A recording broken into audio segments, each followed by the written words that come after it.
Bismillahirrahmanirrahim. Assalamualaikum warahmatullahi wabarakatuh. Selamat bertemu kembali di pertemuan ke-7 di mata kuliah Statistika Matematika 1. Di hari ini kita akan membahas dan belajar bersama mengenai distribusi sampling dari jumlah kuadrat. Sebenarnya materi hari ini itu cukup mudah ya, karena mungkin sudah pernah dipelajari di mata kuliah yang lain atau sudah sering ditemui dalam analisis dasar, analisis data yang dasar. Sebelum kita memasuki materi hari ini, seperti biasa kita review dulu apa yang sudah kita pelajari dari awal sampai dengan minggu lalu ya, di mana minggu lalu kita belajar terkait distribusi sampling dari rata-rata.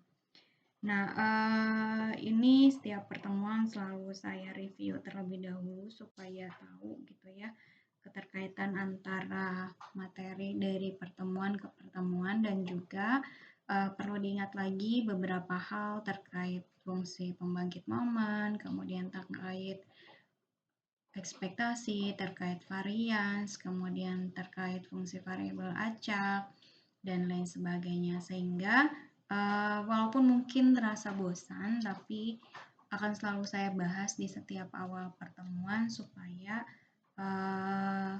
mungkin ingatannya kembali lagi gitu ya. Nah, di awal pertemuan kita belajar mengenai apa yang disebut sebagai ekspektasi dan juga varians gitu ya, dimana dalam menentukan ekspektasi dan varians dari sebuah variabel acak itu bergantung variabel acaknya apakah diskrit atau variabel acaknya adalah kontinu. Jika dia diskrit, maka ekspektasi X-nya atau nilai harapannya itu didefinisikan menggunakan sigma, yaitu X dikalikan dengan Px. Kemudian varians X-nya sebenarnya sama saja gitu ya, baik untuk kontinu maupun untuk diskrit, tetapi mungkin yang perlu diingatnya nanti bagaimana cara menghitung nilai ekspektasi X kuadrat di sini. Ya. Seperti ini. Nah, untuk kontinu ekspektasi X-nya itu kita menggunakan integral X dari fx dx. Nah, mencari ini ya tergantung nanti, jika dia diskrit kita gunakan lagi ini, ekspektasi X kuadratnya di sini kuadrat gitu ya. Yang ini juga sama, nanti ekspektasi dari X kuadratnya dia adalah X kuadrat. Atau selain menggunakan definisi asalnya, kita bisa menggunakan fungsi pembangkit momen gitu ya. Fungsi pembangkit momennya itu kita tulis sebagai MT, di mana momen pertama itu adalah turunan pertama ketika T-nya sama dengan 0. Ini adalah kita sebut sebagai ekspektasi X. Kemudian momen keduanya adalah turunan yang keduanya ketika T-nya sama dengan 0, yaitu momen keduanya. Nah, di sini adalah ekspektasi dari E pangkat Tx. Dan ini tergantung lagi mencarinya apakah dia variabel acaknya diskrit atau variabel acaknya kontinu. Nah, itu dasar yang kita pelajari di awal-awal pertemuan gitu ya, di mana setiap konsep ini selalu digunakan di setiap pertemuan. Nah, setelah kita mempelajari dasar dari cara mencari ekspektasi dan varians dari variabel acak diskrit itu apa gitu ya, kemudian dari variabel acak kontinu, kita juga sudah mempelajari ekspektasi dan varians dari beberapa variabel acak yang memiliki distribusi tertentu gitu ya, dimana kalau yang diskrit dulu sudah kita pelajari ada Bernoulli gitu ya, kemudian ada juga binomial gitu ya, kemudian ada juga Poisson gitu ya, dimana Bernoulli, binomial, dan Poisson ini saling berkaitan. Ini hanya satu trial gitu ya. Kemudian yang ini ada n trial, sementara kalau yang ini n-nya menuju tahingga. Nah, yang kontinu sudah kita pelajari bersama dan paling sering ditemui dalam kehidupan sehari-hari adalah distribusinya normal. Kemudian ada uniform dan ada beberapa lagi yang sudah dipresentasikan pada saat tugas pembuatan poster oleh kelompoknya masing-masing gitu ya. Nah, poster-poster tersebut yang sudah dipresentasikan itu bukan hanya untuk kelompok kelompoknya saja gitu ya, tetapi dipelajari oleh kelompok-kelompok lainnya. Nah, kemudian kita juga sudah mempelajari bagaimana mencari sebuah fungsi distribusi dari sebuah fungsi variabel acak. Jadi kalau tadi kita bicaranya hanya satu gitu ya. X distribusinya normal dengan parameternya mu, variansnya sigma kuadrat. Atau X distribusinya Poisson, parameternya adalah lambda. Atau X distribusinya binom gitu ya, dengan parameternya n, p, dan seterusnya.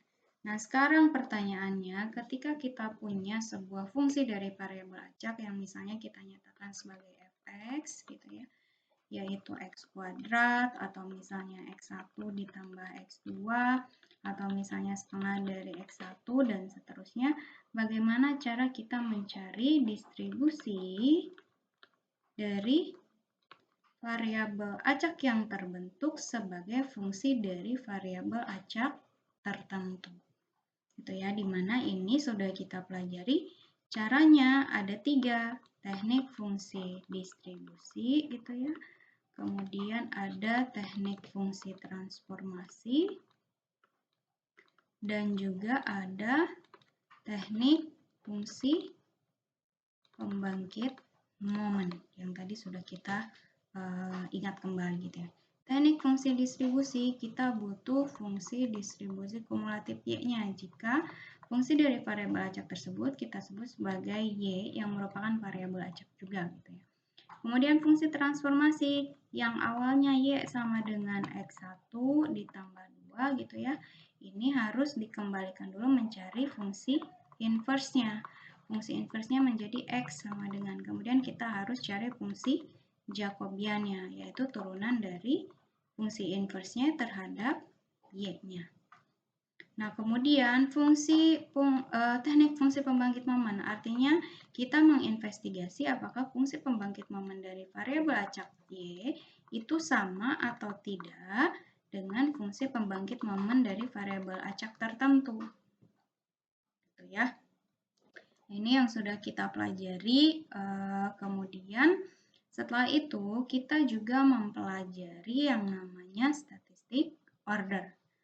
Nah, apa yang kita pelajari dan apa hubungannya dengan fungsi variabel acak ini? Itu ada hubungannya dengan distribusi sampling gitu ya.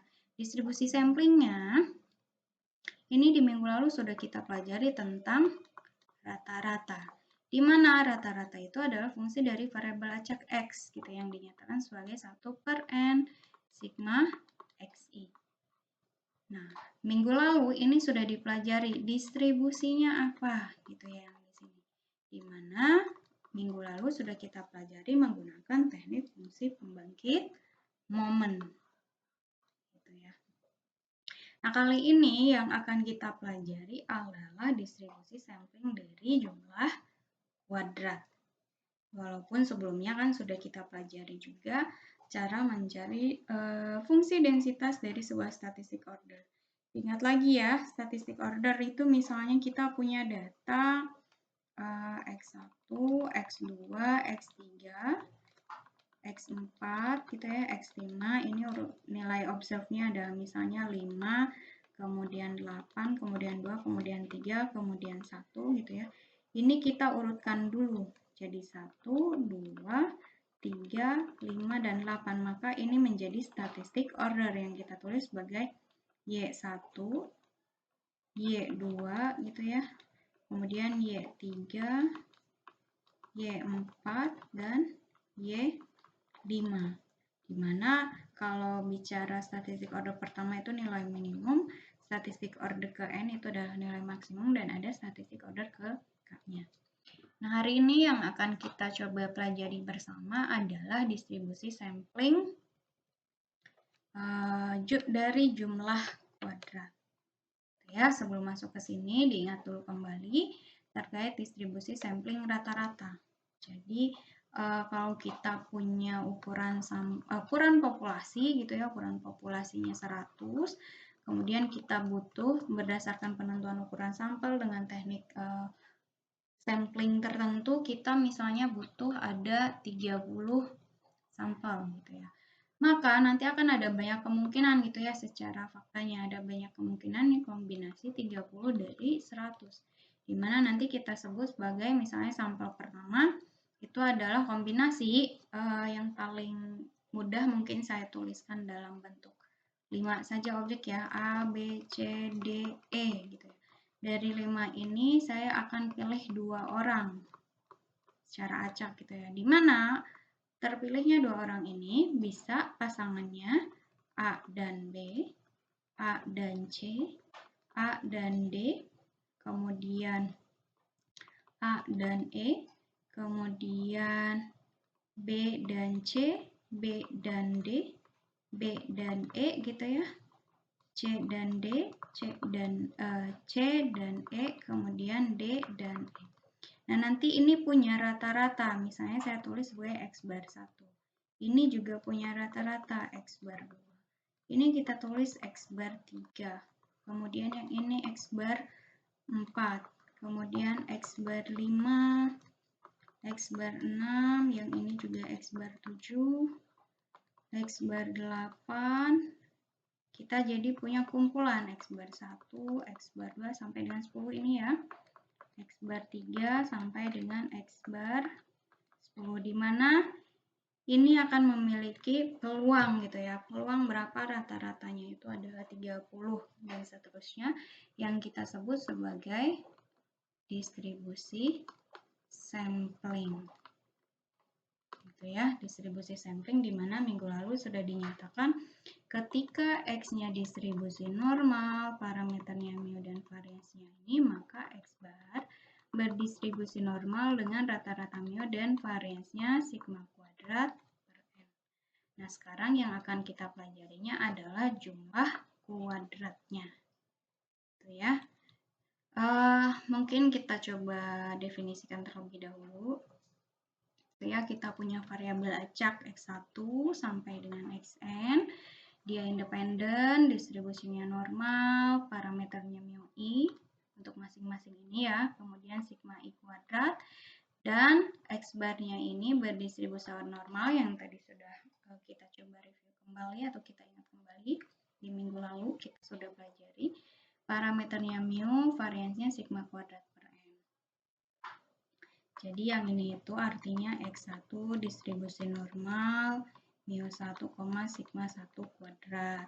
X2 distribusinya normal, parameternya mu sigma 2 kuadrat, sampai dengan ada sebanyak Xn. Distribusinya normal, mu, sigma 3 kuadrat. Jadi ini dan ini itu peroleh rata-ratanya 1 per N sigma Xi, atau kita notasikan X bar, minggu lalu sudah dipelajari, itu distribusinya adalah normal, parameternya mu, variansinya adalah sigma kuadrat per N. Dan juga ini juga sudah kita ketahui bersama ya, bahwa transformasi Z, variabel X itu ingin dibuat menjadi rata-ratanya 0 dan variansinya 1, ya digunakan transformasi Z, X dikurangi mu per sigma. Kalau minggu lalu kita bicaranya adalah Z untuk X bar yang kita nyatakan sebagai X bar dikurangi mu per sigma per akar N. Nah, kalau yang ini hanya untuk variabel acak X-nya saja, jadi bukan X bar, sehingga sigmanya hanya sigma. Di mana sudah kita ketahui bersama juga bahwa transformasi Z ini menghasilkan variabel acak Z-nya berdistribusi normal dengan rata-rata 0, variasinya 1, atau kita sebut sebagai distribusi standar normal atau normal standar. Gitu ya. Nah, kita punya Z-nya berdistribusi normal standar, maka jumlah kuadrat dari Z-nya itu akan sama dengan sigma dari Xi dikurangi mu per sigma. Tadi Z-nya kan ini gitu ya, X dikurangi mu per sigma, substitusikan ke sini, maka dia akan berubah seperti ini. Nah, jumlah kuadrat dari Zi itu akan berdistribusi chi-square dengan derajat bebasnya adalah N. Gitu ya. Jadi kalau minggu lalu yang kita ketahuinya adalah ini, gitu, variabel acak. Dia rata-ratanya berdistribusi normal, variansinya mu, sigma kuadrat per n. Nah, sekarang yang kita pelajari adalah si X-nya ini masing-masing dirubah menjadi Z. Gitu ya. Jadi tadi X1 distribusi normal mu 1, sigma 1 kuadrat, ini dirubah menjadi Z1. X2 juga sama, N, kemudian mu, sigma 2 kuadrat, ini dirubah menjadi Z2 sampai dengan Xn. Ya, distribusinya normal, mu, sigma N kuadrat, dia Zn. Nah, ini kita kuadratkan, kemudian kita jumlahkan sigma Zi kuadrat, yang artinya Xi dikurangi mu per sigma dikuadratkan, itu akan berdistribusi chi-square dengan derajat bebasnya adalah N. Nah, cara membuktikannya kita akan menggunakan teknik fungsi pembangkit momen. Jadi jangan dilupakan gitu ya, definisi-definisi awal terkait ekspektasi itu apa, bagaimana cara menghitungnya untuk variabel acak diskrit maupun kontinu, kemudian cara mencari varians, dan juga fungsi pembangkit momen. Nah, ini yang tadi saya jelaskan ya, kebetulan muncul 2 kali ya. Nah, ini. Jadi kita akan coba membuktikan gitu ya, bahwa ketika kita punya variabel acak X1 sampai dengan Xn, dia independen, distribusinya normal, nilai ekspektasinya mu i, dan variansinya adalah sigma i kuadrat. Kemudian diketahui A-nya itu adalah sebuah konstanta. Nah, jika tadi sudah dinyatakan Zi-nya itu adalah Xi dikurangi mu i per sigma i, maka U yang dinyatakan sebagai fungsi dari Zi yaitu sigma dari Zi kuadrat, Zi kuadrat itu akan berdistribusi chi-square dengan derajat bebasnya adalah N. Nah, coba nanti dilihat kembali ya, contoh ke-6 di pertemuan ketiga, perhatikan kembali.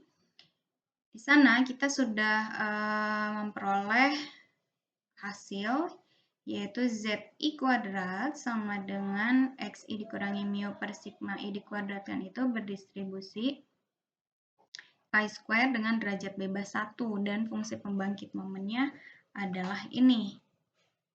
Gitu ya, untuk 1. Nanti lihat lagi ini ya, contoh 6 di pertemuan ketiga. Dan karena dia independen, ingat lagi kalau independen, maka fungsi pembangkit momen untuk U-nya itu bisa kita kalikan masing-masing. Ini fungsi pembangkit momen untuk Z1, fungsi pembangkit momen untuk Z2, sampai dengan fungsi pembangkit momen untuk Zn. Sehingga yang tadi kita peroleh 1 per ini ya, 1 dikurangi 2T pangkat minus 1 per 2 kali 1 dikurangi 2T pangkat minus 1 per 2 ada sebanyak N, gitu ya. Tadi kan ada sampai dengan N. Maka ya ini sigma 1, karena pangkatnya gitu ya. Ini sama ada sebanyak N dari 1, maka di sini adalah N minus 2. Nah, artinya kita peroleh bahwa U yang dinyatakan sebagai jumlah kuadrat dari Z itu berdistribusi chi-square dengan derajat bebasnya adalah N. Ini dilihat lagi polanya ya. Ini untuk untuk Z1 gitu ya. Untuk N-nya sama dengan 1. Nah, sekarang ini adalah N, maka itu adalah derajat bebasnya. Jadi, ini juga kita gunakan teknik fungsi pembangkit momen yang menginvestigasi bahwa fungsi pembangkit momen U dengan fungsi pembangkit momen untuk Z itu setipe gitu ya, polanya sama, hanya berbeda derajat bebasnya. Nanti kalau lupa silakan buka lagi contoh 6 di pertemuan ketiganya. Nah, kita misalkan sebagai contoh ya, kita punya Z1, Z2 sampai dengan Z6. Artinya ini dari variabel acak yang sudah ditransformasi gitu ya. Distribusinya normal, atau Zi itu distribusinya normal, parameternya rata-ratanya 0 dan variansinya adalah 1. Nah, sebagai contoh di sini, tentukan nilai B sehingga katanya peluang bahwa jumlah ZI kuadratnya itu kurang sama dengan B itu adalah 0,95.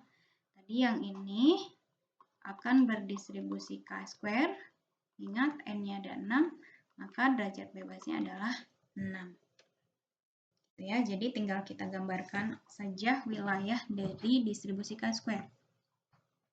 Nah, tadi sudah dijelaskan di awal bahwa ketika kita definisikan ZI ininya sampai dengan N kuadrat, dia akan berdistribusi K² dengan derajat bebasnya adalah N. Nah, sekarang N-nya itu adalah 6. Kemudian, tadi yang dicari peluangnya, yang diketahui nilai peluangnya adalah sigma dari ZI kuadrat, maka dia berdistribusi K² 6. 0,95 tadi katanya peluangnya. Peluang bahwa jumlah kuadrat dari Z kurang dari sama dengan B itu adalah 0,95. Gitu ya. Atau sama seperti di kurva distribusi normal gitu ya.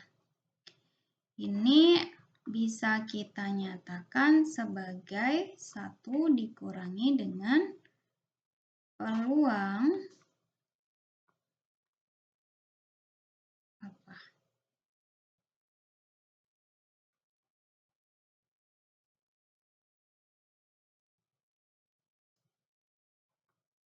ZI kuadrat lebih besar dari B. Kalau di distribusi normal standar.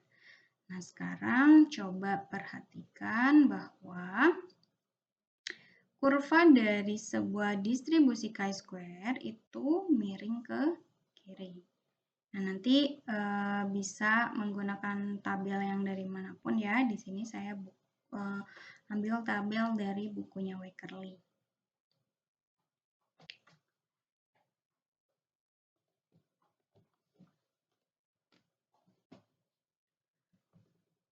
Ini diambil dari bukunya Wakerly.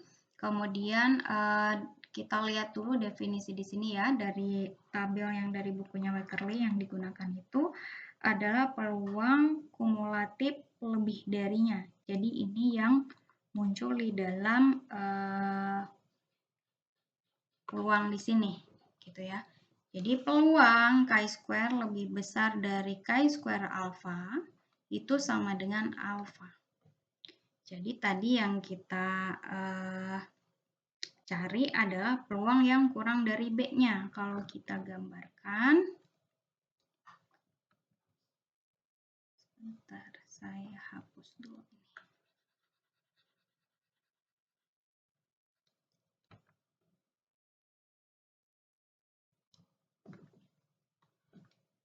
Kalau kita gambarkan gitu ya, ini adalah B-nya.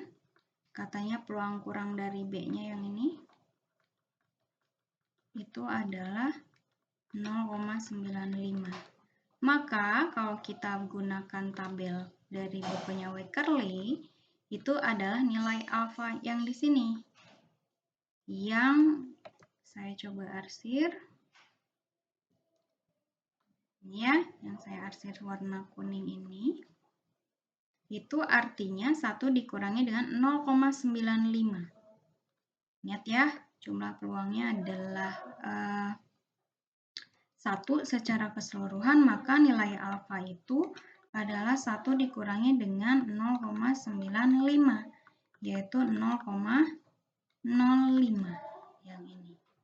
Dan itu adalah peluang lebih besarnya. Ingat yang di sini adalah peluang lebih besarnya, maka ini dituliskan seperti ini.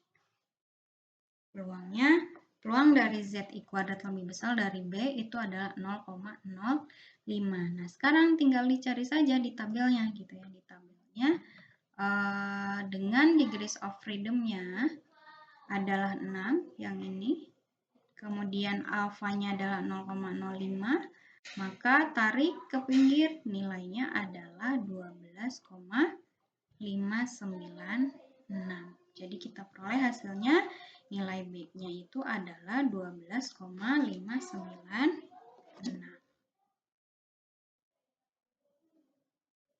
Paham ya?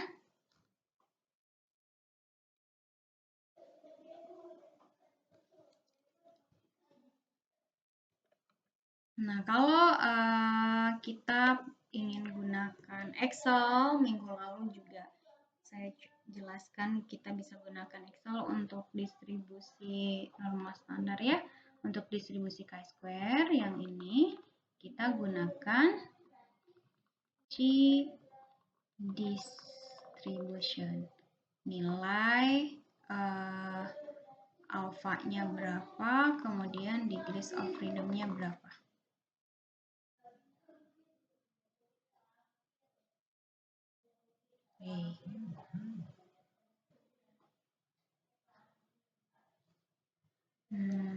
Bukan. Sebentar ya. Ini itu CINV. Oke, sebentar. CINV ya. Bukan CDIS, C-inverse. Ya, C-inverse alfanya berapa, degrees of freedom-nya berapa. Nanti bisa dicontohkan di dalam Excel-nya menggunakan ini. Alfa yang dimasukkannya adalah alfa yang ini.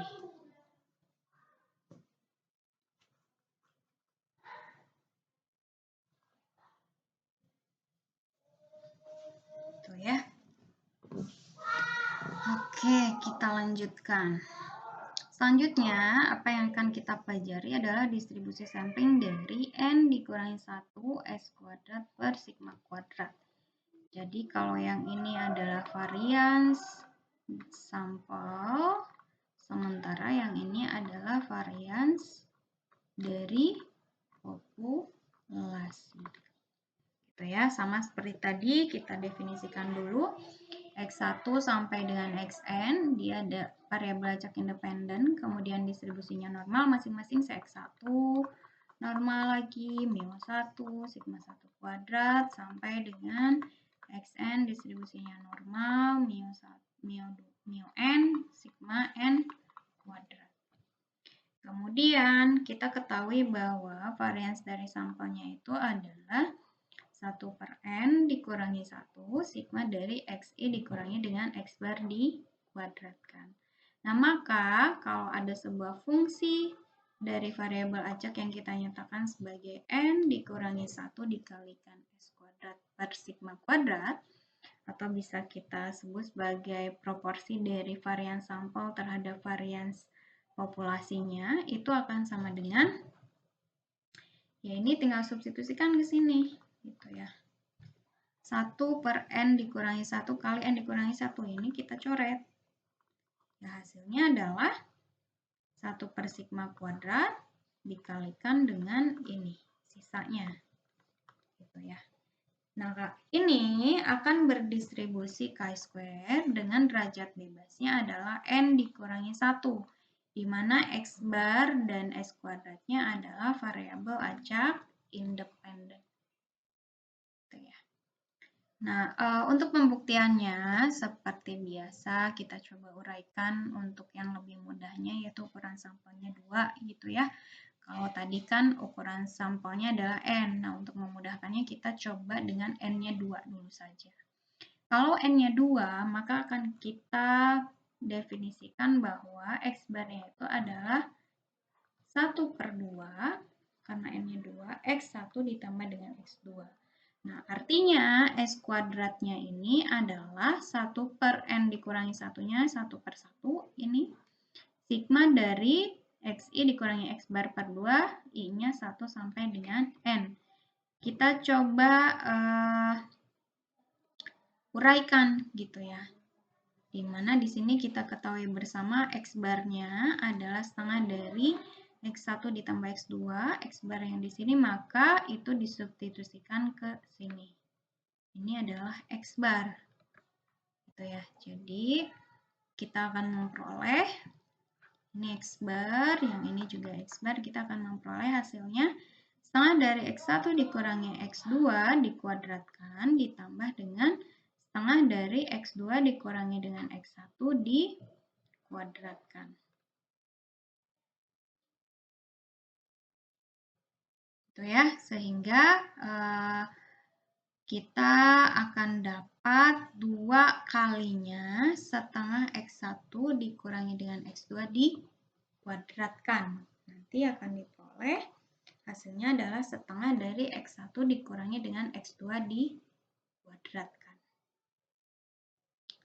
Saya yakin ini bisa ya, karena tinggal menguraikan saja apa yang sudah dipelajari sebelumnya.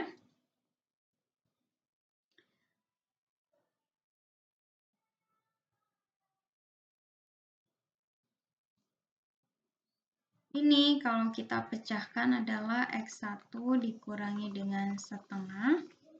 Yang ini kita kali setengah dari X1 ditambah dengan setengah dari X2. Maka X1 dikurangi setengah X1 dikurangi dengan setengah X2. Yang ini dengan ini hasilnya adalah 1/2 X1. Kemudian yang ini minus setengah X2. Memiliki setengah, maka kita tulis setengah dari X1 dikurangi X2. Ingat, ini dikuadratkan. Tuh ya, yang ini paham ya? Yang ini juga caranya sama. Itu ya, caranya sama. X2 dikurangi dengan ini setengah dari X1 negatif kali negatif. Negatif kali positif maksud saya dikurangi dengan setengah X2. Ini dikurangi ini hasilnya adalah setengah X2 dikurangi dengan X setengah X1. Sama-sama setengah, keluarkan. X2 dikurangi dengan X1 dikuadratkan. Ya, kemudian keduanya, walaupun di sini misalnya tandanya negatif, yang ini juga negatif, karena dikuadratkan nilainya akan sama saja. Kenapa sama saja? Karena nanti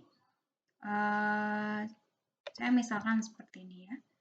A dikurangi B dikuadratkan, nilainya A kuadrat dikurangi 2AB ditambah B kuadrat. Nah, sekarang B dikurangi A dikuadratkan.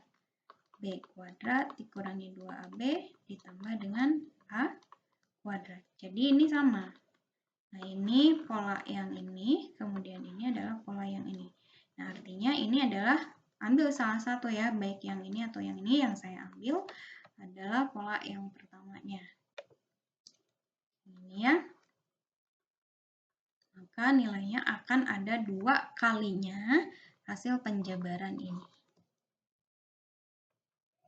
Ya, tinggal kemudian kenapa masih tetap setengah? Ingat, ini dikuadratkan. Setengah kuadrat itu adalah 1/4 dikalikan dengan 2 ya, hasilnya tetap setengah di sini. Gitu ya, saya kira ini mudah, jadi nanti bisa diingat-ingat kembali. Nah, dengan demikian, ketika kita coba kalikan varian sampelnya dengan N dikurangi 1, kemudian dibagi dengan varian populasi, itu nilainya akan sama dengan X1 dikurangi X2 dikuadratkan. Tadi kan ini adalah 1/N dikurangi 1 sigma dari XI dikurangi X bar dikuadratkan. Karena N-nya tadi adalah 2, kita memperoleh nilainya adalah 1/2 X1 dikurangi X2 dikuadratkan. Kita substitusikan ke sini. X1 dikurangi X2 dikuadratkan dibagi dengan 2. Ini adalah varians populasi. Atau kuadratnya kita masukkan semua, maka yang di bawahnya diakarkan. Nah, kemudian ingat kembali sifat dari fungsi pembangkit momen ya, yang sudah dipelajari di pertemuan sebelumnya.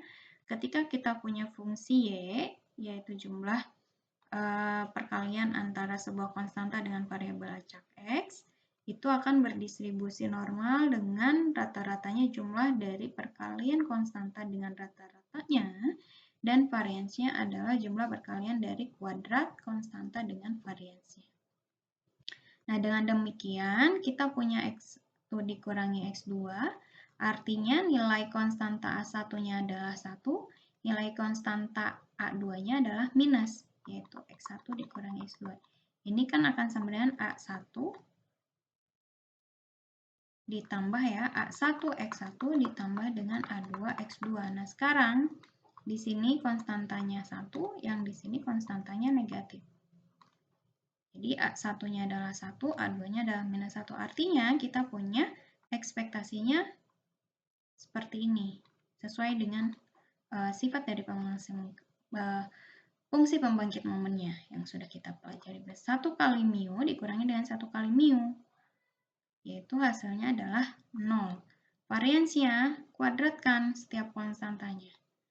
Sigma kuadrat, ini sigma kuadrat minus 1 kuadrat positif, hasilnya 2 sigma kuadrat. Nah, sehingga kita peroleh bahwa ketika n-nya sama dengan 2, maka n dikurangi 1 x kuadrat per sigma kuadrat itu akan sama dengan x1 dikurangi x2 dikuadratkan dibagi dengan akar dari 2 sigma kuadrat sama dengan z kuadrat. Maka n dikurangi 1x kuadrat per sigma kuadrat akan berdistribusi k² dengan derajat bebasnya n dikurangi dengan 1.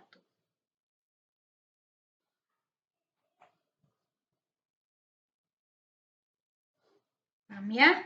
Nanti jika ingin mengetahui bukti bahwa terdapat kebebasan antara x² dan x kuadrat, silakan buka bukunya Wakerly dan dipelajari dalam kegiatan mandirinya di halaman 326, di contoh 613 dan halaman 358.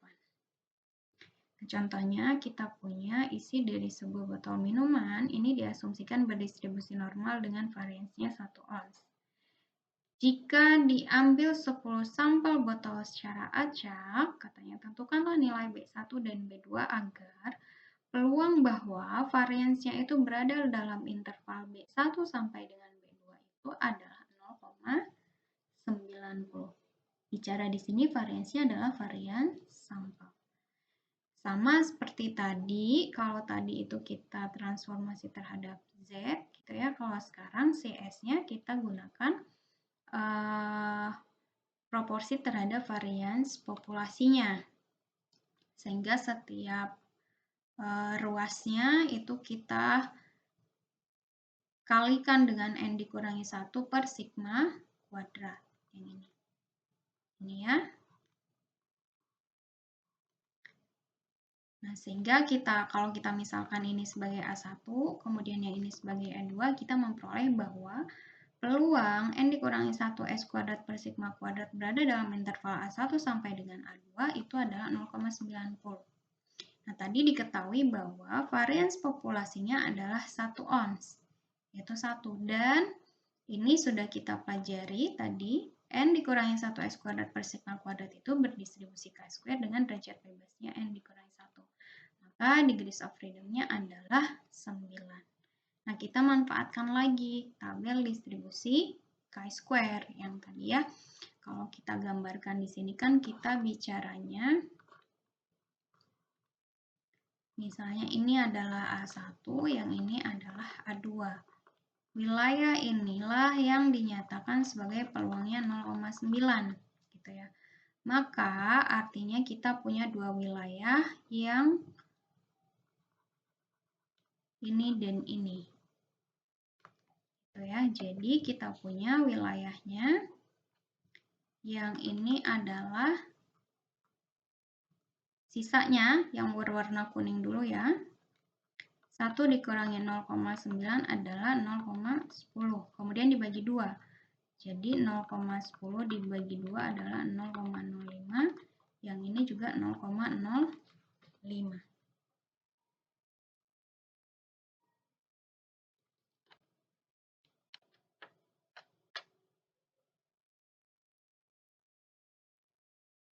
Saya sekarang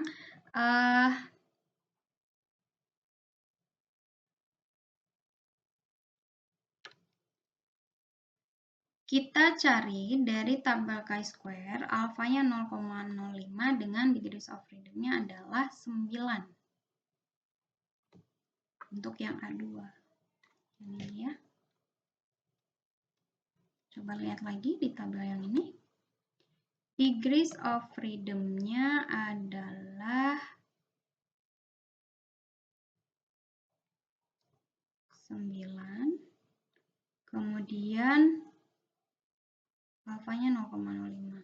16,9. Betul, 16,9. Ya, yang ini ya. Itu ya cara carinya ya. Ini kita punya di sini. Degrees of freedom-nya 9. Alfanya 0,05. Maka kita memperoleh nilai A2-nya itu adalah 16,919. Nah, sekarang pertanyaannya adalah wilayah A1 ini berapa? Yang ini. Karena kalau bicara distribusi normal standar, maka dia akan nilainya sama saja gitu ya. Sementara kalau yang ini akan berbeda. Kenapa? Tadi karena distribusi chi-square itu condongnya ke kiri kurvanya dan dia tidak simetris. Nah, untuk mencarinya, karena di tabelnya itu tidak ada, jadi kalau mencari wilayah tersebut kalau menggunakan tabel, ya berarti wilayah kumulatif ke kanan tadi, yaitu wilayah peluang apa tadi? N dikurangi 1 S kuadrat per sigma kuadrat lebih besar dari A1. Itu wilayah sini semua ke sini. Ini peluangnya akan sama dengan 0,95. Artinya ini akan sama dengan wilayah ini. 1 dikurangi dengan peluang itu. Nah, kita gunakan INV lagi. INV di dalam Excel ya. Alfanya 0,95, degrees of freedom-nya adalah 9.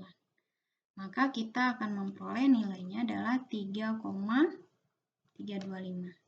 Jadi kalau terjadi sama seperti ini gitu ya, gunakan Excel, yaitu CINV. C inverse, nilai alfanya berapa tadi? 0,95, kemudian degrees of freedom-nya adalah 9. Kalau yang ini, berarti CINV 0,05 dengan degrees of freedom-nya adalah 9. Nah, artinya kita punya nilai A1-nya 3,325, yaitu nilai dari N dikurangi 1 B1 per sigma kuadrat nilainya ini, maka tinggal pindah ruas aja. N dikurangi 1 B1 per sigma kuadrat adalah 3,325. Ini kali sini gitu ya. N dikurangi 1 B1 itu adalah 3,325 sigma kuadrat. Tadi sigmanya adalah 1. Yang ini adalah 9. Berarti tinggal dibagi 9. Hasilnya 0,369. Yang ini juga sama. Pindah ruas. Tadi sigmanya 1. Yang ini 9. Maka ini dibagi dengan 9. Hasilnya adalah 1,880. Itu ya, saya kira mudah gitu ya, karena kita tinggal lihat di tabel chi-square-nya berapa nilainya, kemudian kita sesuaikan. Nah, kemudian ada juga bentuk yang kedua. Jadi kalau sekarang distribusi sampling S kuadratnya itu dia tidak menggunakan faktor koreksi. Kalau tadi berdasarkan buku Weckerle itu kan 1 per N dikurangi 1 S kuadrat itu didefinisikan sebagai 1 per N 1 per N dikurangi 1 sigma dari XI dikurangi X bar kuadrat. Karena kalau ini tidak menggunakan faktor koreksi. Kenapa berbeda? Nanti akan dipelajari di Statmat 2 ya, di semester depan tentang penaksiran parameter, di mana S kuadrat dengan formula yang seperti ini adalah penaksir yang unbiased namanya. Tak bias gitu ya. Sementara kalau yang ini itu adalah penaksir yang bias. Gitu ya. Jadi sama saja sebenarnya ini membahas hal yang sama. Hanya saja untuk penaksir varians dari sampelnya itu berbeda. Kalau tadi bukunya Weckerle, dia menggunakan penaksir yang nggak bias, sementara yang ini menggunakan penaksir yang bias. Di mana lihat di sini, X1 kita punya variabel acak yang sama, distribusinya normal, kemudian ukuran sampelnya lebih atau sama dengan 2. Kemudian X bar-nya juga ini sama gitu ya. Hanya varians dari sampelnya saja yang berbeda menggunakan yang bias. Dan di sininya juga lihat kalau tadi kan N dikurangi 1 per S kuadrat per sigma kuadrat. Nah, karena di sini N-nya itu tak bias, N-nya itu maksud saya adalah varians dari sampelnya itu bias, maka di sini bentuknya juga berbeda, S kuadrat per sigma kuadrat. Nah, sama, dia juga akan mengikuti distribusi chi-square dengan parameternya adalah N dikurangi dengan 1. Jadi ini akan berdistribusi chi-square, parameternya adalah N dikurangi dengan 1. Gitu ya. Atau kita nyatakan notasinya seperti ini. Dan ini juga menggunakan teknik fungsi pembangkit momen. Tadi juga sudah kita bahas ya terkait pembuktian kalau bentuknya seperti ini, dia juga menggunakan fungsi pembangkit momen. Nah, di sini fungsi pembangkit momen dari distribusi variabel acaknya juga sama, yaitu 1 dikurangi 2T pangkat minus N per 2. Maka fungsi pembangkit momen dari NS kuadrat per sigma kuadrat T itu adalah seperti ini. Makanya ini distribusinya chi-square dengan degrees of freedom-nya adalah N dikurangi 1. Paham ya? Jadi sama saja seperti yang tadi sudah dijelaskan untuk N dikurangi 1 S kuadrat dan sama-sama menggunakan teknik fungsi pembangkit momen. Hanya saja mungkin yang perlu diingat perbedaan utamanya itu adalah bentuk dari varian sampelnya. Yang ini menggunakan yang tak bias, sementara yang ini menggunakan yang bias. Sehingga bentuknya juga berbeda. Ya. Nah, ini juga sama saja menggunakan teknik fungsi pembangkit momen, di mana akan diperoleh bahwa fungsi pembangkit momennya itu memiliki pola yang sama dengan fungsi pembangkit momen variabel acak yang diketahuinya, yang merupakan fungsi pembangkit momen dari sebuah variabel acak berdistribusi chi-square, di mana ukuran degrees of freedom-nya itu dapat dilihat di sini, yaitu N dikurangi dengan 1. Gitu ya. Kemudian cara mencari rata-rata varians dan fungsi pembangkit momennya juga sudah kita pelajari bersama, gitu ya. Dia menggunakan turunan pertama dan turunan kedua untuk fungsi pembangkit momennya dan T-nya sama dengan kan 0. Nah, ini turunan pertamanya, kemudian diperoleh juga turunan keduanya. Ya, saya yakin ini paham gitu ya, karena sama saja seperti yang tadi sudah saya jelaskan untuk bentuk yang varian sampelnya itu tak bias, N dikurangi 1 gitu ya penyebutnya. Kemudian sama-sama menggunakan teknik fungsi pembangkit momen, di mana yang di sini dicari teknik fungsi pembangkit momennya untuk N S kuadrat dikurangi sigmanya itu dinotasikan dulu sebagai Y, kemudian S kuadratnya dirubah gitu ya, yang dari sini.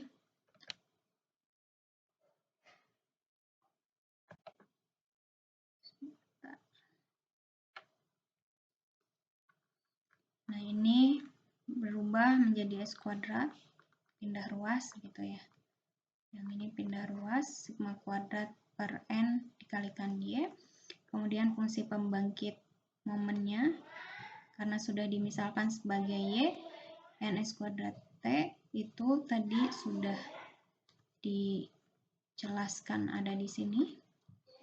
Kemudian karena S-nya itu sudah dirubah gitu ya, tadi sudah dirubah sigma kuadrat per NG, ini pindah ke sini, yang biasanya kan hanya MXT, di mana ekspektasi dari E pangkat TX. Nah, kalau di sini, ini artinya MY sigma kuadrat per NT itu artinya ekspektasi dari E pangkat sigma kuadrat per NT Y.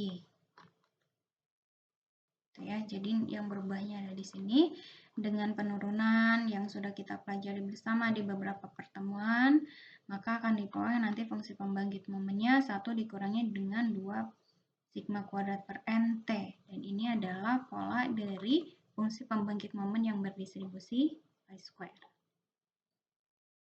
Kemudian ingin mencari varians atau ingin mencari ekspektasinya, karena sudah diketahui fungsi pembangkit momennya yang sudah kita ketahui bersama juga, ekspektasi X itu adalah turunan pertamanya gitu ya, ketika T-nya sama dengan 0, kemudian ekspektasi X kuadratnya adalah turunan keduanya, T-nya sama dengan 0. Nah, ini diturunkan terhadap T gitu ya, yang ini turunkan terhadap T, maka diperoleh persamaan ini. Ya, tidak perlu saya jelaskan lagi terkait cara menurunkannya. Ini menggunakan sifat turunan fungsi f(x) pangkat n, maka turunannya adalah n kali f(x) pangkat n dikurangi 1 kali f aksen x. Ini yang perlu diingat selalu. Ini fx-nya, pangkatnya adalah ini gitu ya, diturunkan ya, supaya paham saya beri highlight saja.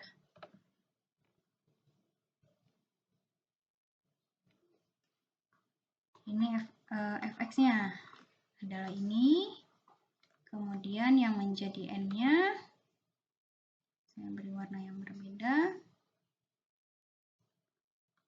Pangkat n-nya adalah minus setengah. Kemudian ini pindah ke bawah. Kemudian fungsi fx-nya tetap.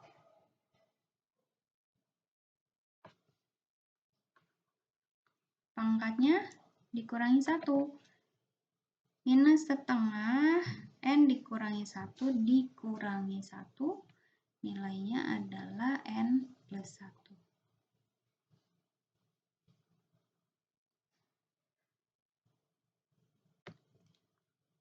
Ya. Kemudian turunan dari fx-nya.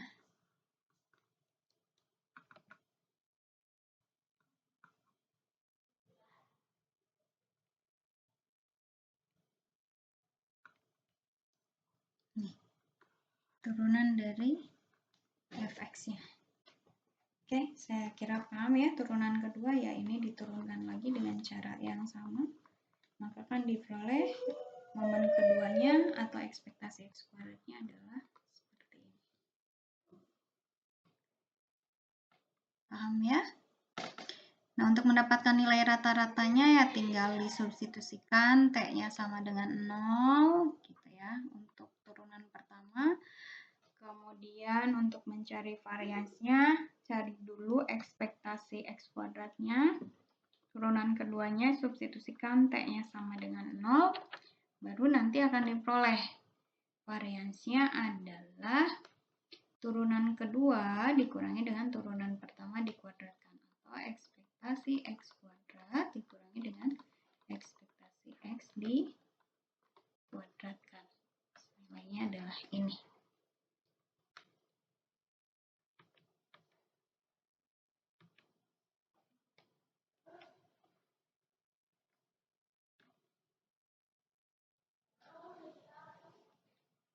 Paham ya? Jadi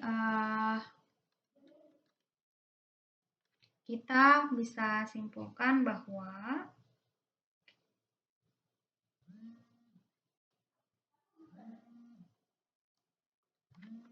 Hasilnya ketika kita punya variabel acak X, distribusinya normal, varians mu, sigma kuadrat, S kuadratnya adalah 1/n sigma xi dikurangi dengan x bar kuadratkan, n s kuadrat per sigma kuadratnya distribusi chi square dengan parameternya n dikurangi 1, kemudian kita peroleh s kuadratnya itu rata-ratanya adalah n dikurangi 1 sigma kuadrat per n, kemudian variansnya adalah 2 kali n dikurangi 1 sigma pangkat 4 n kuadrat. Nah, kalau kita perhatikan dari sebuah variabel acak yang berdistribusi gamma, dia memiliki fungsi pembangkit momen seperti ini, di mana rata-ratanya adalah alfa beta dan variansnya adalah alfa beta kuadrat. Nah, kalau kita perhatikan tadi, variabel acak S kuadrat itu memiliki rata-rata ini, dan variansnya adalah ini. Dan dilihat dari fungsi pembangkit momen untuk S kuadrat, tadi fungsi pembangkit momen untuk X kuadrat yang ini itu polanya sama dengan distribusi gamma alfa, beta. Gitu ya, sehingga kita bisa simpulkan bahwa ketika ns kuadrat dibagi dengan sigma kuadratnya adalah distribusi sesuai dengan n dikurangi 1, maka S kuadratnya itu sendiri akan berdistribusi gamma dengan alfanya adalah N dikurangi 1/2 dan betanya adalah 2 sigma kuadrat per N. Paham ya? Nah, itu yang bisa saya sampaikan untuk pertemuan kali ini. Semoga bisa dapat dipahami. Jangan lupa belajar untuk UTS-nya. Ikuti sesuai dengan arahan yang diberikan di dalam grupnya ya, yang saya sampaikan di grup WAG. Jangan lupa belajar, semoga selalu diberikan kelancaran dan kesehatan. Sampai bertemu lagi di pertemuan selanjutnya. Saya akhiri, wassalamualaikum warahmatullahi wabarakatuh.